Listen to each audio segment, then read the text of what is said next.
Hi, and welcome to Lesson 1 of a student study of the Gospel of John. I'm so excited to begin this journey with you. You might be asking why I chose the Gospel of John. You know, I read in a commentary recently that the Gospel of John is deep enough for an elephant to swim in and yet shallow enough for a baby to wade in. It's the perfect gospel for us to dive into, to begin to really understand the ministry of Jesus. The focus of the Gospel of John is on the ministry of Jesus, and it begins with the first miracle in Capernaum, and we'll read about that in the next lesson.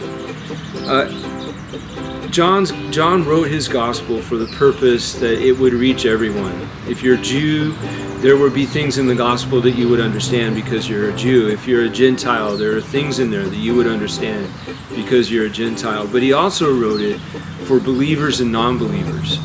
And that's truly stated in the verse that serves as the thesis of John's lesson. And that's John chapter 20 and verse 31. He says there, but these things are written that you may believe that Jesus is the Messiah, the Son of God, and that believing you may have life in his name. And so as you read that, you see John wrote it for believers, for non-believers, to come to a belief about the Messiah. But in my study, I learned there's actually an alternative translation for those verses that change it so that it reads, so that you may continue to believe. And so I really believe that along with the Jews and Gentiles, John's gospel is for believers who can continue to believe and get strength from their faith in Jesus as it gets stronger as they read the gospel, but also for non-believers, those who have yet to believe in Jesus and who he was and what his mission was. They can read this and can get that gift of faith that God will give them as their belief begins to strengthen in the Son of God and in who he was and what he did. The Gospel of John is an interesting gospel because it picks up right with his ministry. We have in chapter 1 the introduction of Jesus by John the Baptist, and then immediately in chapter 2 we begin his ministry. There's in chapter 1 the call of his disciples, but it begins right out. This is what Jesus did in the 3 years he was with his disciples. John was one of the apostles. John spent 3 years with Jesus. And so you think about all that he did. You know, John in his gospel talks about this idea of what should I record? What would I write? In John chapter 21 and verse 31, he says that the world could not contain the volumes, the books that could be written if everything that Jesus did was to be written. And so that tells us he did a lot. And even as we go through the Gospel of John, we're going to see he did a lot. And what John did in his Gospel, guided by the Holy Spirit, is he recorded those things that bring focus to the audience he's trying to reach.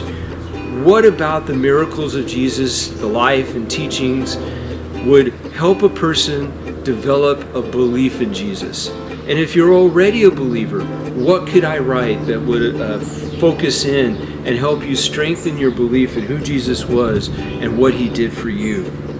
And so John took that upon himself. N.T. Wright really had a beautiful picture that he painted.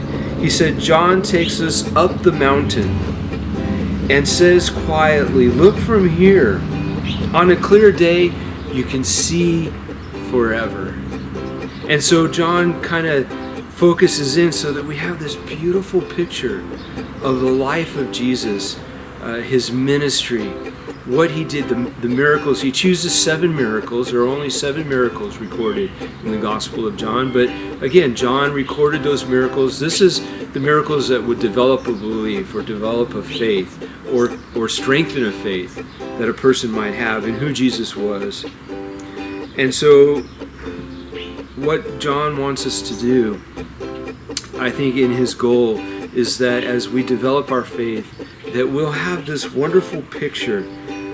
John wants us to know the human side of Jesus. We're going to see emotion in Jesus. We're going to see times when he's angry, times when he weeps for people. John wants us to see that human side that is so much like us, but at the same time that we don't lose the divine side of Jesus, and so the miracles display that. But also, again, Jesus came, was sent by God, so he wants us to understand the living God who sent Jesus to die for the sins of the world, and what the presence of God in our lives can mean. What would that look like? How would our lives change if we understood the presence of God in our life every day? And so these are the things that John is trying to get us to see through the lens of the life and ministry of Jesus that he recorded.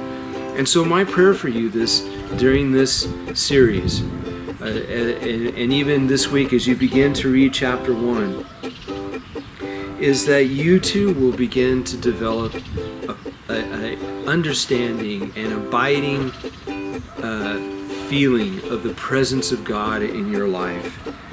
And you will see that Jesus had a human side. Yes, he was all God, but he was human. He came into this world the way we do and lived, knows the struggles that we struggle with. And so that can bring us hope and understanding. And so I pray to God that as we go through this journey together, and next week we begin with chapter 1 and really dive in, that you will want to read the Gospel of John in its entirety for yourself. We won't have time.